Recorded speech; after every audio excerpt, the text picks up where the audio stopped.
Hello, I'm delighted to present you with the following conversation with Stacy Malkan. She is, well, how would I describe her? She's an absolute expert in her field in investigative journalism, working to uncover the mechanics that are going on in the background of big industry and the propaganda they use to change our minds and get us thinking a certain way. And she's worked tirelessly on this for decades. She's the place she works right now is the US Right to Know, which she co-founded it and is an editor of. It goes very deeply into our global issues around pesticides, GMO seeds, the again, the influence of propaganda. She follows the money. She's written two big reports, Food Spinning and The Merchants of Poison, which have taken years to be worked on, with a lot of dedication, a lot of going after the truth, and a lot of fearlessness to release this to the general public, knowing that the big industry will be very unhappy that these things are getting exposed. And she's also worked a lot on the cosmetic side of things, and she's worked on a campaign for safe cosmetics, which was featured in Good Morning America and the Washington Post and the Wall Street Journal. She's written a book, Not Just a Pretty Face, The Ugly Side of the Beauty Industry, in 2007. And given where things have gone in America and many places around the world, her book is definitely still relevant today, if not more than ever. So without further ado, here's my conversation with Stacy, and I hope you enjoy it. All right. Hi, Stacy. Welcome. Happy to have you. It's a real honor, and I think I'll do an intro separate to this to explain who you are, but very much appreciate that you're here today talking to me. And I guess could we just start off with what are you up to at the moment? You have a massive amount of work that you've been doing over the years. You're a veteran pretty much in all of the research that I've been also looking into, but you've got decades under your belt. So is there anything interesting that you're doing at the moment?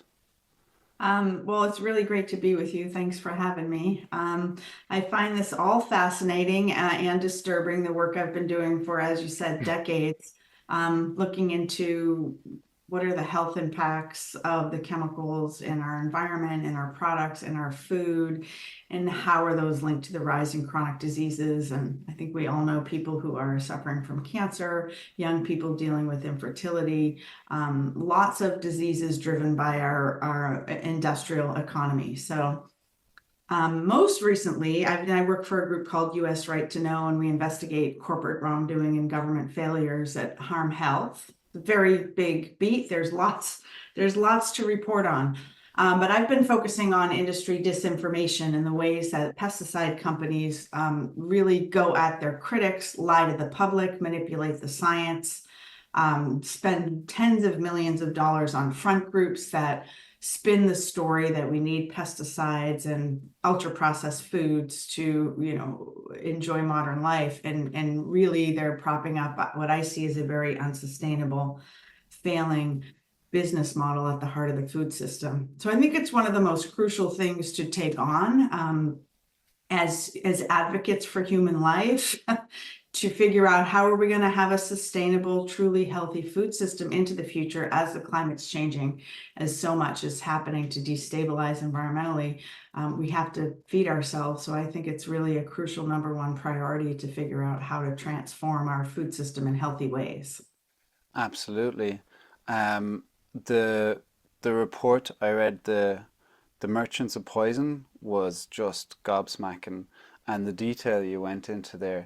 I mean, for anyone who hasn't read it or is unaware of the tactics the big industry are pushing, it's just unbelievable. And what Stacy, you co-wrote it, so I don't want to. Did you co-write it? You did. I did. I was a Um, lead author. I also wrote it with Anna LePay right. and Kendra Klein, and it was a years long effort. Yeah. Um, Amazing, because I mean it's just backed up with facts and figures and examples of things, so you know it's not made up. Basically, it's like the opposite to disinformation or misinformation. It's just, I mean, when you read it and you kind of, it's shocking, really shocking.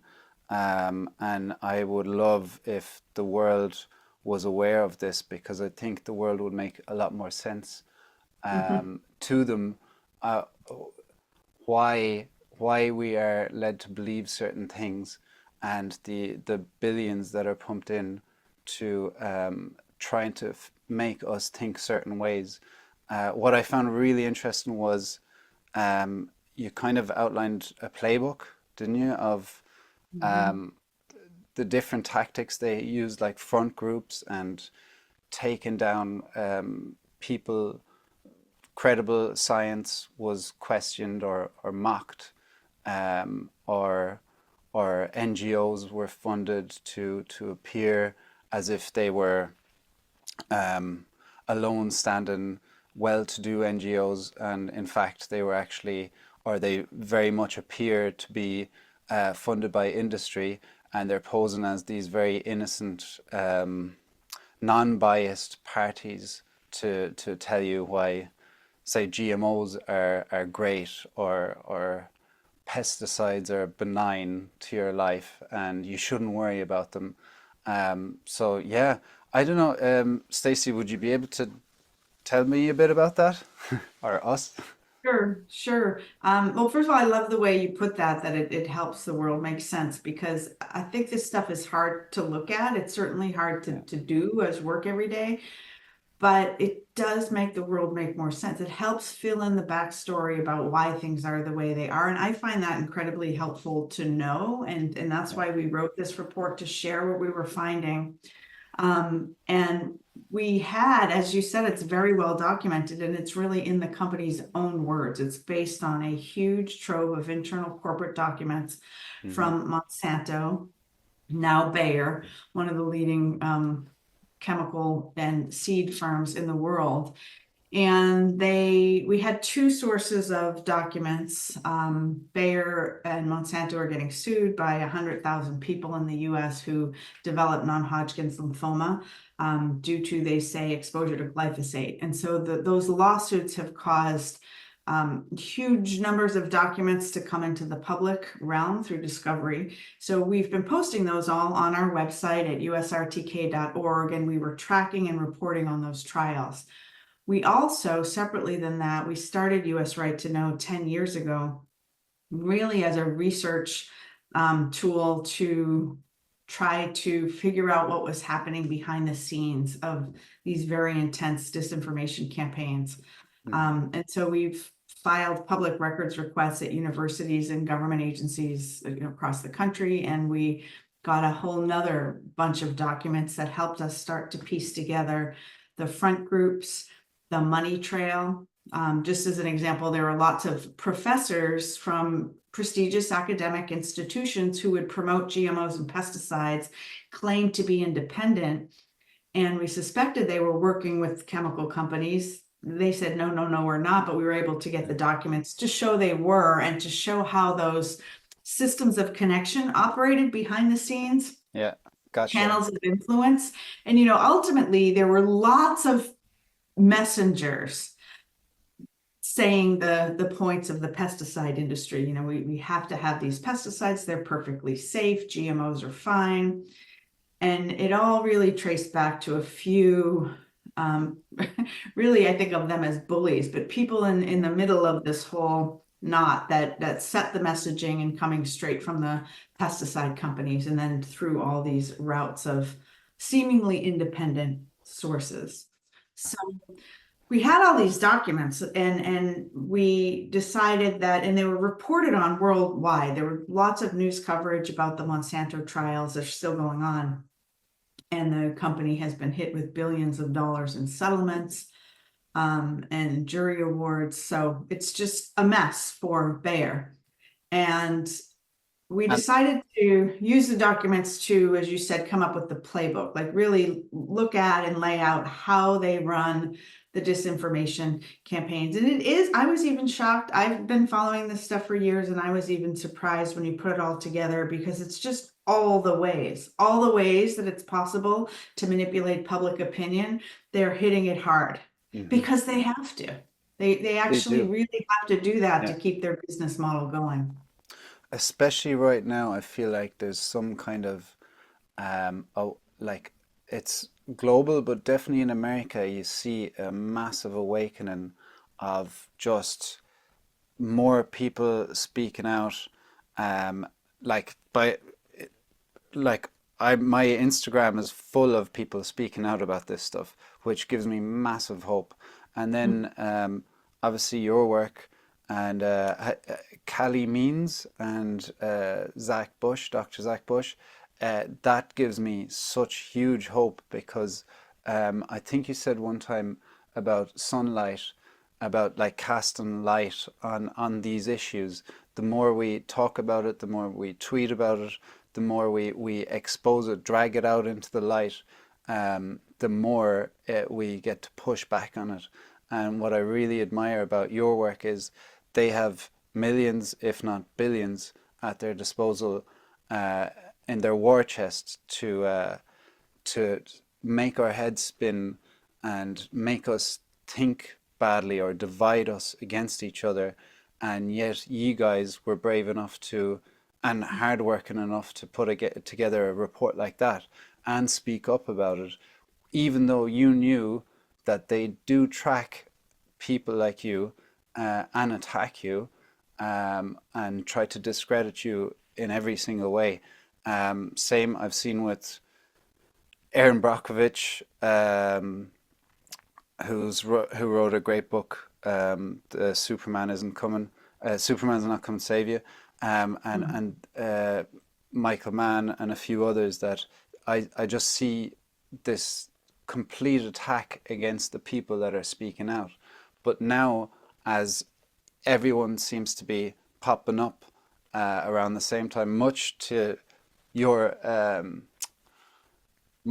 much due to your work and the people like you in the world that are all putting this stuff out there bravely, and it's amazing because the more that people speak up, the more money they'll probably throw at it, but the safer it gets for us all to like rise at the same time like a tide to push back on them, and like I can't explain how happy I am to be able to talk to you about all this because I think you're one of the main people that has pushed this in the right direction. So, like, hats off to you. Definitely. It's amazing. And especially in a country like the US where it feels more, and this isn't to say that the EU doesn't have its own challenges, but it feels quite hijacked by corporations that are steering their narrative constantly, and they're really like the playbook you were talking about of, discrediting mommies, organic mommies, saying like Mhm.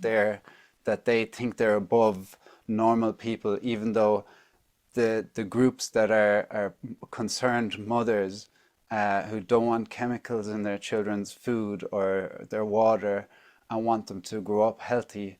That has nothing to do with being rich and snobby. It's a survival and wanting us all to be healthy. So like again, hats off. I'm amazed at the work you've done.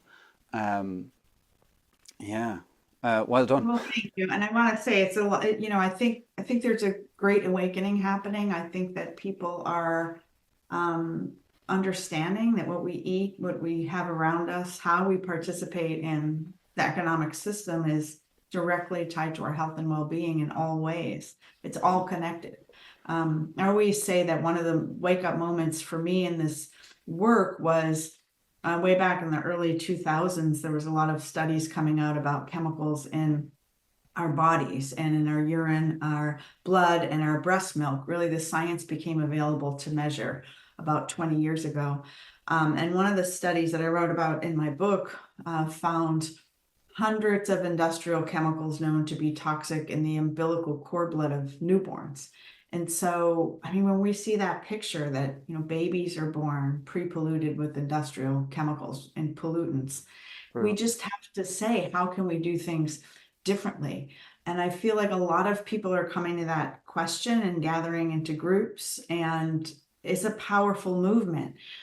So there are millions of us, Yeah. and yet we hear, you know, it's the companies that have the bullhorn. And you mentioned, you know, yes, the EU has its challenges for sure, but I think it's important to point out also that the US is in a whole different level of corporate capture. The power that corporations have here, it's total government capture, really at this point. And you know, we also have the highest rates of chronic disease, a third of people having chronic diseases of all sorts. And most of our farmland is devoted to GMO pesticides, corn and soy, that's not even feeding people. That's what's really important to point out. The system of industrial monoculture farming is mostly not feeding people. It's going to feed cars through biofuels, and also factory farms and cows as animal feed, and then ultra processed foods. So we have most of our farmland devoted to not healthy foods. If you can even call them foods, with the ultra processed foods, corn and soy oils, and Poisonous foods. so much science showing that that's really a key to the rise in chronic diseases that we see, and obesity in kids and all sorts of things. Yeah. So there's just so many signs that I think people are feeling in our personal lives that things need to change. And the food system is something tangible that we can do something about. The systemic change is huge and urgent, but we can also make the personal changes in our own lives, choosing healthy whole foods, and also, you know, detoxifying our lives and also our minds from the messages that we hear Yeah. about how we need to live and be. And critically thinking about the stuff that's coming at us. Like, I so often, you know, these, if you picture a boardroom of people that are experts with PhDs that are well paid, all sitting around strategizing how to spin our heads and manipulate us, um, often they appear like us. They appear like they have the same values.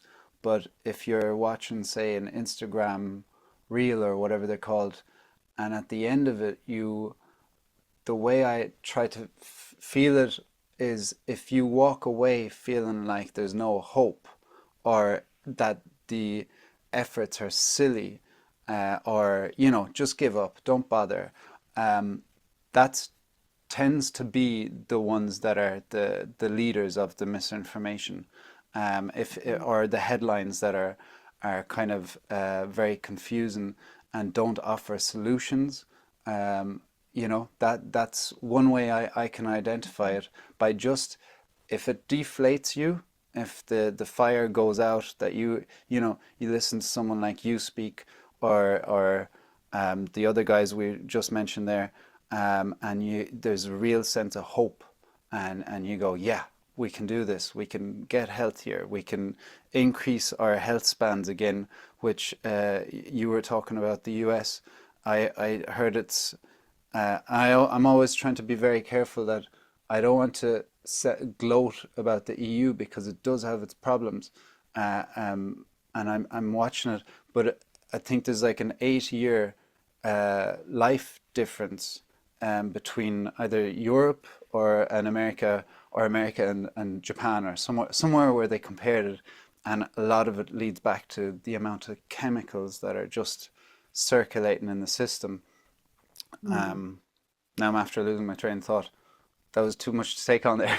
I've opened up too many tabs. But oh yeah, so if you do listen to people like you guys and you have this real sense of we can do this, and then all of a sudden you look at somebody that appears like one of you, but deflates your hope, or says it's all nonsense, or we don't, the chemicals that we're using in our products are so minimal that you shouldn't worry about it. Like these are just environmentalists and people fretting about climate change. They're just overreacting. It's all fine. It isn't all fine, because those minimal levels of chemicals, yeah, maybe in one product, but you're getting smashed by all the products around you that might have a minimal level of the same chemical, and it stores in your body. And even this whole concept of bioaccumulation, I was new to that. The idea that um, a plant which gets sprayed with pesticides, God forbid it's a GMO thing, that lodges there, whatever the badness is. Then either the animal eats it and it gets lodged there, and then we eat it, or we eat the plant and it gets lodged in us and just keeps building up. That's something that, I think in much of my youth, I never realized that what I was eating, I felt like I was getting away with it, not realizing that it's this kind of stacking on top of itself. And I know the body can detoxify to a certain amount, with certain foods and maybe going to the sauna and all these things. But ultimately, if we're getting pummeled from all sides, our bodies are going to take, ultimately, a beating that they're not going to be able to withstand over the long term. So yeah, sorry, I Well, just we're went off on a certainly, tangent. yeah. I mean, there's a lot, right? And yes, it's true. There's some chemicals bioaccumulate, and it's why they find some of the most northern reaching parts of the planet where you think would be pure and pristine have some of actually the highest levels of chemicals because they bioaccumulate up the food chain. And so whale fat, for instance, would be some of the most potent toxicants that Wow. people, indigenous cultures are eating or using. But the challenge of, and this is hard to wrap our heads around this, as you were just articulating, because there's so many different assaults on our bodies coming from lots of different places. And yeah, we've had the argument with companies, well, it's just a little bit of toxin and you can't prove it causes harm. One of my best examples there was years ago, we tested some baby products and lots of baby shampoos, and we found formaldehyde in a top-selling baby shampoo, Johnson's baby shampoo. They've taken it out since, but that was after a years-long fight. But we would have this argument where most scientists were not willing to come out and say, or even the industry people were not willing to come out and say, well, a little bit of formaldehyde in the baby's tub is just fine. But there was the few who would say that, would Yeah, say, are we really arguing about formaldehyde? It's a known human carcinogen, but those studies are mostly done on male workers and bigger people. And we're talking about a smaller amount baby. of baby's Yeah, tub. But why is it possible to make shampoo without formaldehyde? Like, can that be when that's the question, the answer is a that's clear yes. And not only yes, but we already know how to do it. And many companies already are doing it. And in fact, Johnson and Johnson was already doing it. We were able to prove, this was how we got them to change, that they were making non-formaldehyde versions of the shampoo in Europe and elsewhere around the world. We actually tested the product in 13 countries, and we looked at the labels. We didn't even have to test it. We found that they were using formaldehyde releasing preservatives in the US, Mexico, Canada, and not in Japan, not in Europe. Why? Because they have better laws. yeah, In some countries. It was banned in, I think, just a couple of countries in Europe, not even the EU, but they were just, knew better. We better stay away from this ingredient in this country that has a stronger set of laws.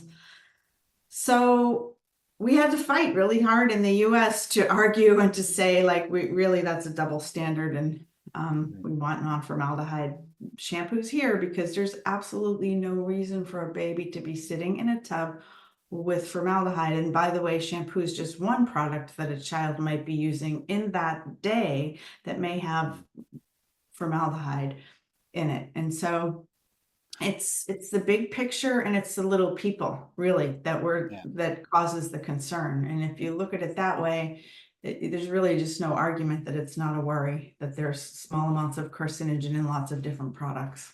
absolutely. And it's all just down to the a race to the bottom for costs and obviously That's right. And to people would influence. say often to me, why don't they just change? Because it's an easy change.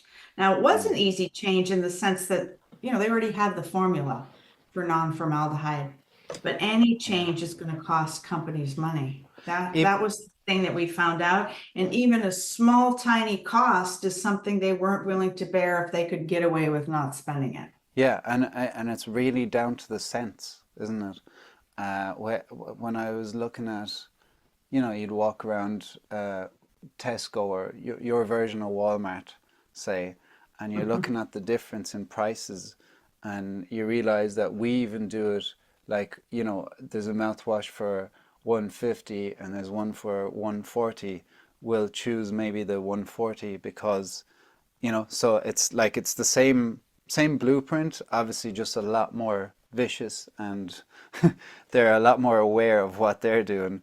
And for us, I guess the products, the majority are the same unless they say that they're not, that they're free from that stuff. It's, Yeah, I want to just, on that point, I want to say, it's a baked in blueprint with corporations because they are literally have to make as much money as they can. yeah, As long as they follow the law, their entire purpose is to maximize profit. And that's a collective agreement that we're all making, that makes any kind of sense as a way to run an economy. And yeah, it's getting us exactly what you said, a race to the bottom. And as companies and billionaires get more and more power, they're just writing the laws to enable them to get more and more money and power. So it's a fundamentally unsustainable system that needs to change in deep way. absolutely.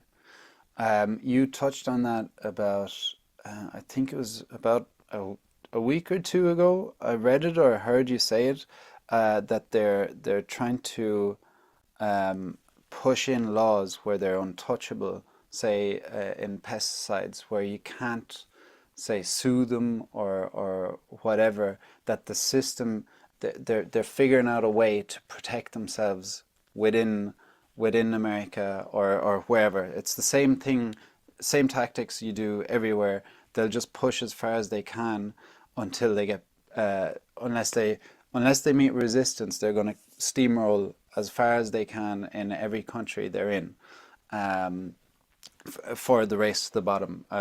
Not to take it personally, they don't give a damn about health or the environment or whatever. It's literally just to boost profits. It's not to be taken personally in that sense, even though it impacts us very personally. But they're literally only looking at the figures. Um, and what you were saying was that like with the legislation, if they figure out a way to protect themselves long term in a country, that's a very that's a hard thing to even unravel. It's like the polluter pays agreements. I've read stuff about how in Texas it was one of the first places they figured out a mechanism to be safe, that you can't get kind of sued for these polluter pays things, or not sued, but you can't unravel certain legislation that easily once it's put in solidly in. Mhm. And that's a scary move, because that means that if they do it there, if they figure out how to do it there, then that blueprint is copied maybe in other states and then other countries.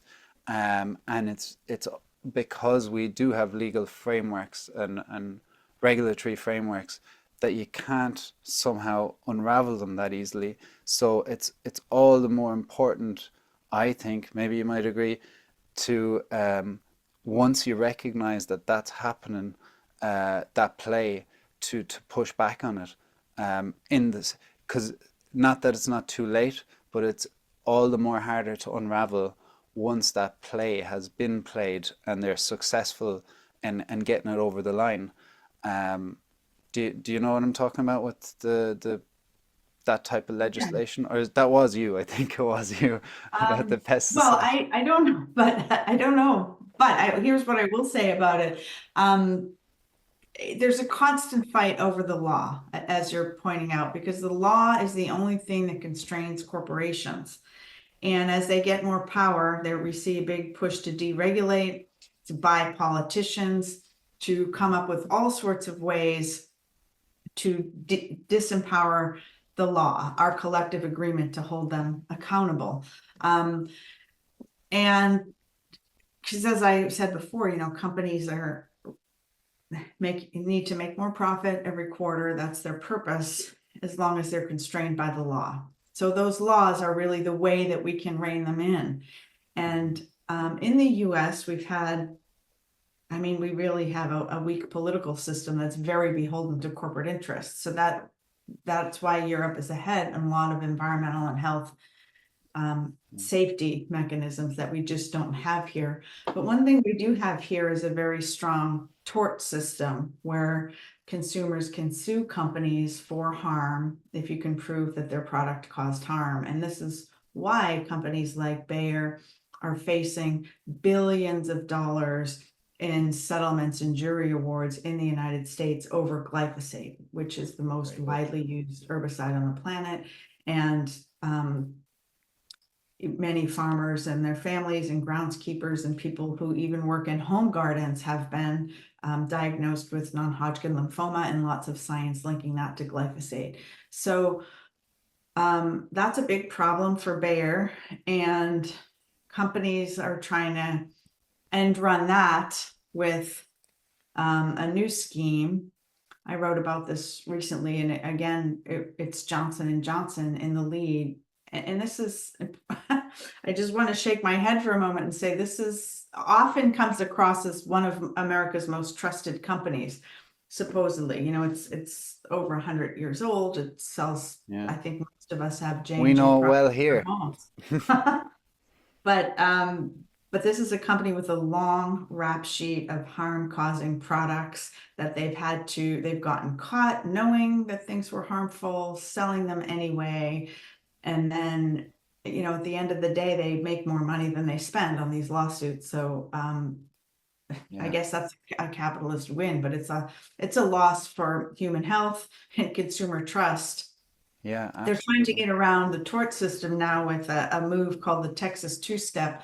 They did this recently there's a bunch of lawsuits in the US on talc in baby powder.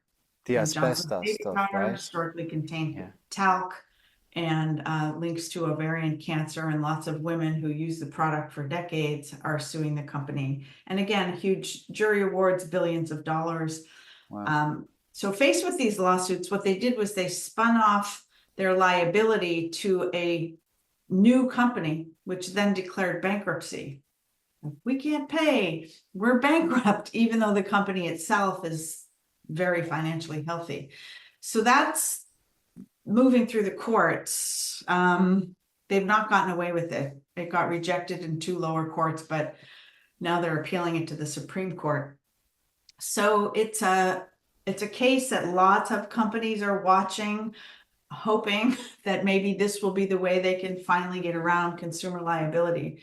But Yeah. I tell that story to point out, like, the system is getting stronger and more aggressive in finding ways to protect itself and to keep these deadly systems in place.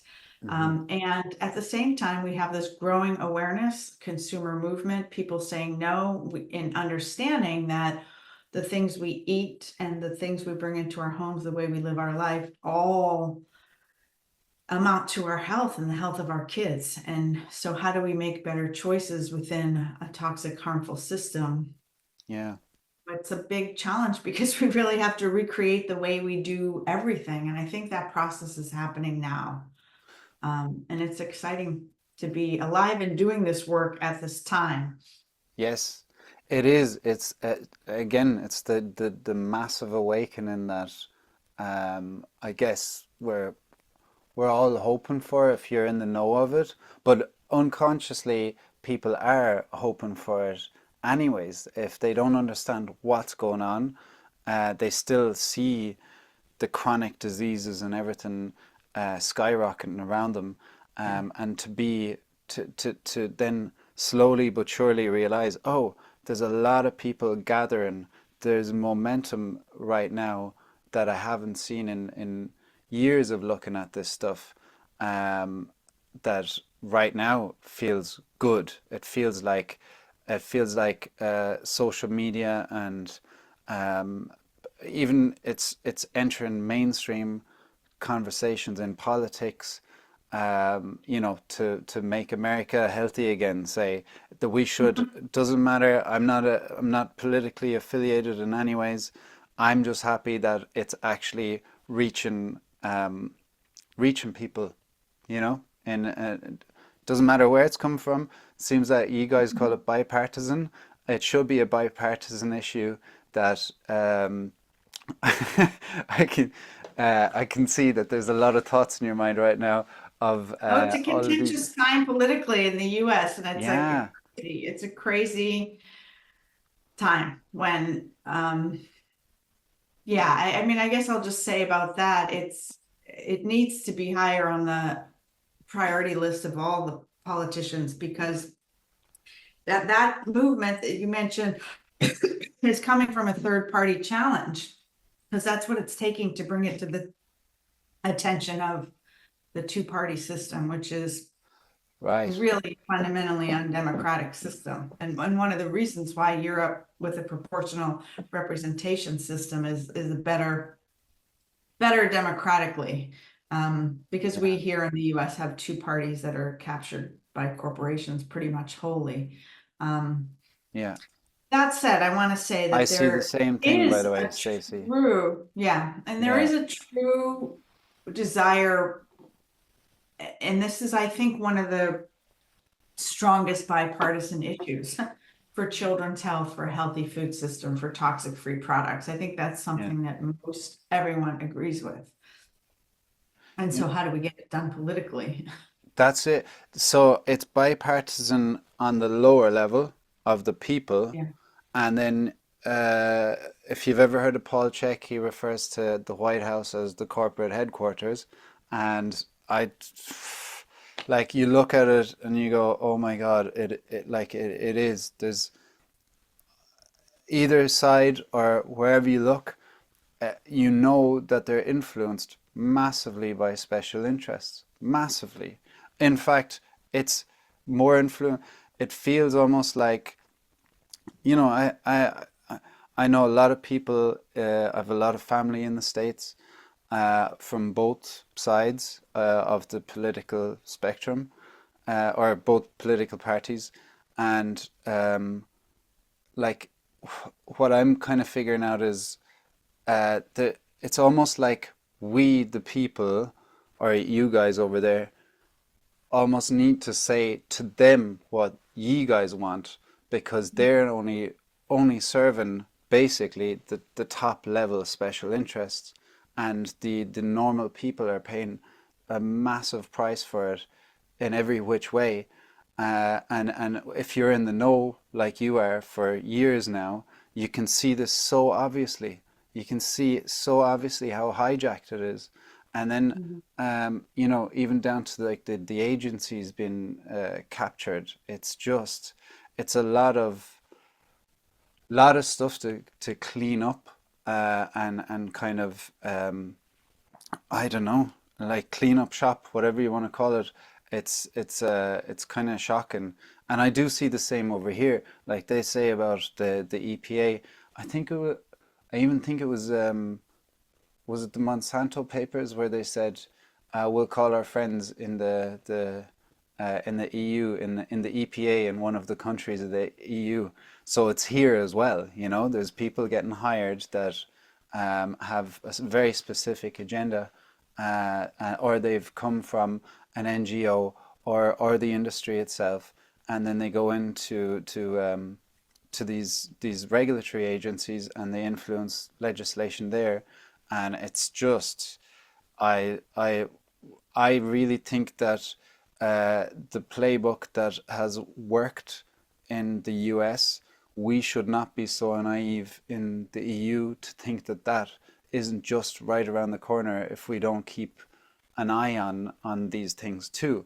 Like it's a sliding scale, and what I've kind of realized as well, it's like you make progress, but it's like the fight is never over in one way, which sounds disheartening, but that the attack, they're always on the attack. It's always on the attack. So it's like if you as the public rest, then they'll just keep bulldozing on. And if you feel like you've won, then right around the corner again, there they are, ready for the next fight, or next Weasley way that they can manipulate us, or unravel things, or show science that is misleading. Yeah, it's heavy stuff. Can I, Stacey, Africa and GMOs is the same stuff, right? That sounds like one of the most vulnerable places on the planet, which we probably all know. It sounds like from your work, it's really been taken advantage of now as well with GMOs, glyphosate, uh, and all these big plans of how the world is shaping, the green technology future that we seem to be promised that is going to save the world. And in actual fact, I think it's doing the exact opposite, and it's getting us into bigger trouble than um, like we're being conned into this green technology revolution that technology will save us, and Africa looks like it's been completely hijacked now as well. And I think you wrote a bit on that, or you've done some work on Africa. Um, Yeah. could you Well, they're talk about that a trying bit? in Africa, and it is one of the most vulnerable places on the planet with the highest numbers of hungry people. And of course, that's because of decades of colonialism and plunder, Yeah, and structural by design. It's also one of the few places on Earth that has not been fully taken over by the monoculture corn and soy faux food system that we have. And so there's a lot of interest yeah, amongst speculators and people hoping to make big profit in industrializing the food system there and getting subsistence and traditional farmers off the land and taking that land for profit making schemes. And GMOs do fit into that. And GMOs are fundamentally really about patenting food so that corporations can own it, and also has shown over decades to be really mostly about engineering food to withstand more and more and more pesticides. that's it. So that Yeah, a pesticide like glyphosate will kill everything green except for the plant that's been genetically engineered to survive it. Um, and this is terrible for soil, for biodiversity, for health. yeah, And so African groups are fighting very hard against this industrialization of their food system and saying we need to invest in agroecological systems, and we need to be able to save and use and trade traditional seeds. And companies and foundations like the Gates Foundation is very involved in this as well, really want to pass laws that make it harder for farmers to save and use traditional seeds, and pass subsidies so that governments are having to pay for patented seeds and chemicals. And really, that this system, it's often referred to as the Green Revolution, yeah. sort of I, euphemistic term of industrializing food systems and putting farmers on a treadmill of debt and high cost inputs like pesticides, fertilizers, and expensive seeds. my father studied horticulture, and he was kind of always aware of these GMO seed things. And we had a conversation about half a year ago, I think, where he talked about farmers. He couldn't recall if it was Romania or Bulgaria, and a lot of them were committing suicide because they had gotten into this GMO seed um, business model where they were promised high yields for their seeds. They got rid of their perennials, the long lasting seeds. And then eventually the yield was so low on the seeds that they bought that would only last 1, 2 years. You know all this, sorry, I'm just explaining to the viewer probably. That they ended up jacking up the prices, extortionate prices for new seeds. They had probably laws in place where they couldn't use their old seeds anymore, so they were sitting ducks, and a lot of them committed suicide. I looked through as much of a Google search as I could do, and I could find nothing on it. And then I read your report just not so long ago, or briefly scanned over it. I went, Jesus Christ, that's the same model. So they've been doing this for a long time. It's probably not new, but they've been doing it. And Africa is obviously one of the most vulnerable and easily corruptible places to do this. And it's so kind of when I read your take on it or your report, I just went, oh Christ, that's a real thing. And they're really the bringing in legislation to not allow farmers to save their own seeds or trade amongst each other. That's the stuff that these guys are doing. And it's also amazing that a Gates Foundation, Bill Gates, by the way, Bill and Melinda, if anyone doesn't know who that is, um, that they're somehow implicated in it, shocks me. And like, that's the book, right? I went hiking with a few friends a few weeks back in the Alps in Germany when I was over there visiting my family there. And one of my really smart friends, PhD and everything, we ended up talking about Bill Gates, and he said he was just reading this How to Avoid a Climate Disaster. And he was so he was so taken in a way by Bill Gates's plan, and he couldn't see through it. He didn't see it, and it kind of shocked me. I was like, damn it, because I know that if I wasn't kind of in this stuff as much as I am, I probably wouldn't see through it. So I'm Mm-hmm. kind of, it does shock me that a guy that wise about so many things was like, this is the way forward. It's the only way forward, and we've been fed this massive. Well, I think he's wrong. Let's say that way. I don't want to. No need for a lawsuit or anything, but I genuinely think that's a horrible way to save us from climate or environmental issues. And the big picture I see is that this is actually going to do more damage to the world than good. Um, and like what we were talking about with the GMOs, that was even an issue that maybe up until a year ago went completely over my head. I just thought people were overreacting a little bit. It's only seeds. I thought people were jumping up and down about the idea that we're playing God here and we shouldn't like, cloning the Molly the sheep kind of thing. And I just thought, oh no, this isn't this isn't that big of a deal. No, it is. It's part of a big business plan that those seeds increase resistance to pesticides over time, and then you need more and more and more pesticides. So it's and if you look at how much carbon the soil stores, and the importance of nature in that way, it's Mm. just getting pummeled by all these pesticides. So like the GMO equals glyphosate, I think you wrote it somewhere, is just so Mhm. on point, just to like just think both, think the pesticides, herbicides, and everything else, and GMO right beside one another. Um, yeah, it's shocking. Sorry, I went off on another tangent, but it's Well, just. I have a few things to say about that. First, I have to show you a book.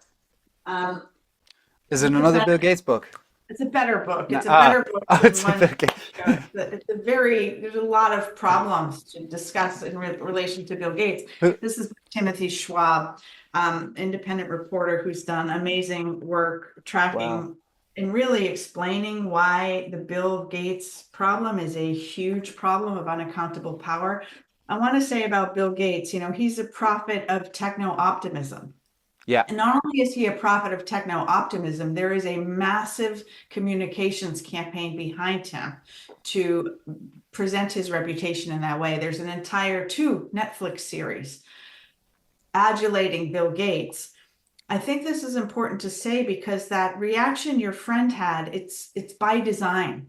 yeah. People are propagandized at to believe this And it's the about smart Bill way, Gates being a right? savior. And Yeah, it's seductive because people want to believe that there are solutions to these problems. I've had these conversations too, where they say like, no, I can't believe that that's a problem because actually I'm really resting a lot of my own sense of well-being on the fact that somebody out there has an yeah. answer. Someone But smart. Yeah, someone has an answer. But with Bill Gates, his entire success has been built around monopolizing. yeah.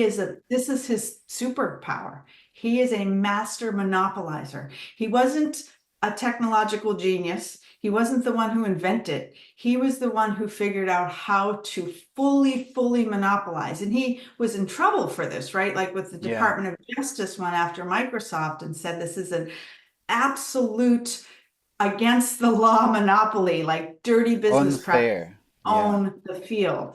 yeah, So his mindset now around fixing food systems and fixing the climate is also wealth maximization and monopolizing, like mhm, industrial food systems, GMOs, patented seeds, patented everything, patenting all of life is a great business proposition for yeah, companies like Microsoft.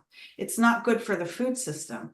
On the climate, if you look at what Bill Gates is doing on the climate, he's evangelizing on nuclear power plants.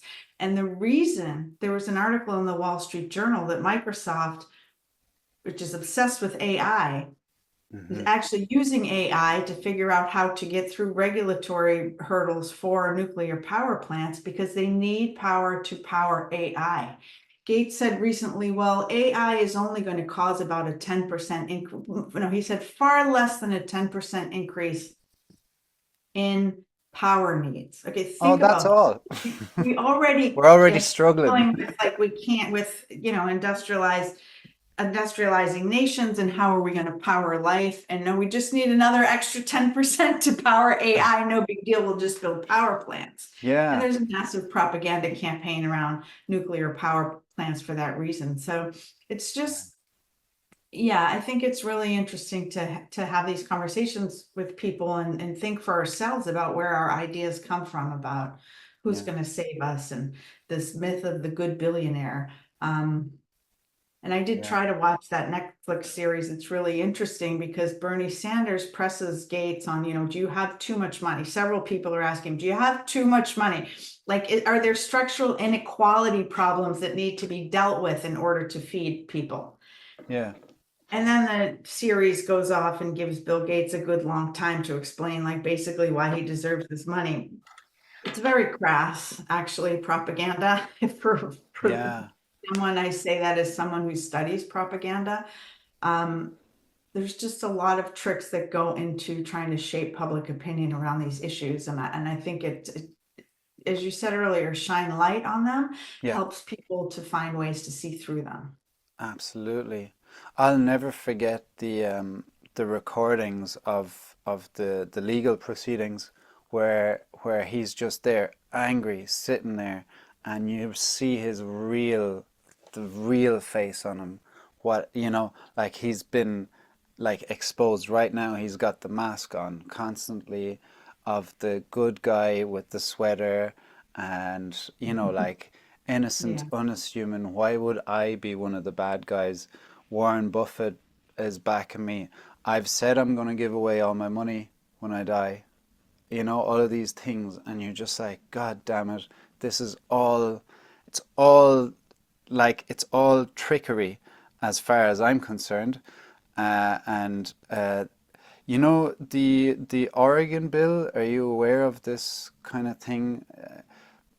Paul Check, I listened to an interview of his, and they talked about getting rid of small farmers, and they dropped his name into the thing. That now, since then, I did look it up a bit, but I have not found anything to link them. But it would fit in completely in line with the idea of get the animals off the grass. Um, uh, it started off apparently as like the large CAFOs, the Mhm. closed area confinement, whatever. I can't remember what the acronym is for. Confined But animal feeding operation. sorry. A confined animal feeding operation. Yeah, Okay. Yeah. and if you understand what Tyson Foods and all these guys have been up to, then you understand the logic behind regulating them and all that stuff. But it's what people were jumping up and down about is that it is now rewritten legislation to include small farmers, or in fact even aim at small farmers. Now, if you say you've studied propaganda, what I'm trying to figure out is this a sneaky way of either killing the small farmer out or making it look like, hey, it's a cry for help for a small farmer, when in actual fact they're they're actually doing what they're saying they're doing and regulating factory farms that are polluting their waters and Mhm. using high levels of antibiotics and all this stuff. And I haven't figured it out, and I don't know. It probably will Yeah. come to. Do you have anything to say on that one, or is that I still? I haven't followed that particular debate, but I know what you're talking about, and I just will say that we absolutely need and have to protect small farmers and Yeah, encourage people to farming and really think about how are we going to decentralize farming and localize food supply systems. Like yeah, if the pandemic taught us anything, it's how utterly vulnerable and fragile the global food system is. And we yeah. just need to be finding ways to survive in local communities. So I Damn guess right. I'll leave it at that and say I do think there's lots of solutions and that everybody has a role to play in, just being a leader in your own community like you are to stand up and say, here's what it takes to live healthy in our own lives. And then also, as communities, we are going to need to make some changes going forward to ensure that our children can survive on this planet. Yeah, absolutely. Um, yeah. I mean, I watched the documentary, is it Farmageddon in America? Also quite, uh, I sent it to a friend who has an organic farm for chickens, hens, and to produce eggs. And he said that was probably one of the most depressing things I've ever seen. Yeah. Not to discourage anyone to not watch it, Watch but these films. Food Inc. food. 2 is also recently out and very good because it really focuses on the corporate control Yeah, problem, the increasing corporatization and concentration. yeah, Um, yeah, that's which is really we're in a race against that. Um, but yeah, I just really want to leave people with hope too, and I'm sure you will in your absolutely. book Yeah, because you've been doing a lot of aspects of, how to provide in a business sense good and healthy systems and foods. That's what we have to figure out. Yeah, It's like I said earlier, it's an exciting time to be alive, to be growing up, to be in school, to be young, because the young people are going to be the ones that have to figure this out. yeah, Um, but we need to create whole new systems and really challenge the logic of capitalism that yeah. the winner take all system is going to get us anything but, a Bill Gates evangelist as our only hope. Like, Please, please give Bill us Gates, more hope please. than that. We need more hope than that. And Yeah, the and software guy is the coming hope in to lies save the day. within us, not within a savior, supposed good billionaire. It Yeah, really lies within all of us to challenge the systems of oppression and toxic everything. So I figured out during the pandemic, and I'm lucky to live in Northern California where there are lots of small farmers and farmers markets. And I was able to buy most of my food from the weekly farmers market, and I really continued that. So lovely. Yeah, that food should be available to everyone, and that's my goal in this work. yeah. And I 100% agree, Stacey. 100%. We have the regenerative farming is what gives me kind of the biggest hope. Hmm. Uh, and yeah, it's taken off in Ireland as well, a good bit, and that's very hopeful because it is allowing people to buy locally, give them access to good healthy food, and move away from whatever the industrial stuff and food that we only buy in the supermarket, but rather that we get it locally from our local farmers and butchers. My family are farmers, and my the older generation before that were butchers. So I've a whole idea of that. Um, when I speak about Bill Gates and my friend being completely in the zone of Bill Gates, what I also see is, and it's probably controversial, but a lot of the idea of take the animals off the land, um, and produce lab meat that we can go further that way. And what I see is that not only is giving room to GMOs and pesticides and all that stuff, it's creating the idea that the chemical future is the way forward, and that's so it should it feels wrong, and I think it is wrong. Not and I've nothing against vegans, nothing against vegetarians. I was vegetarian myself for a long time, so I'm not trying to stir a pot there. But what I'm slowly arriving at the conclusion, or I did a while ago, is that the promotion of taking the animals off the land uh, by environmental enthusiasts and vegans is feeding into.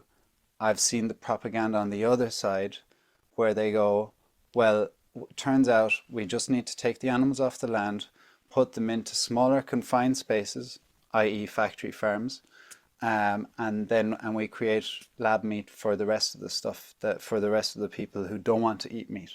So for me, that is like a closed loop business concept all in itself, and it feels like we're falling for it hook, line, and sinker, instead of say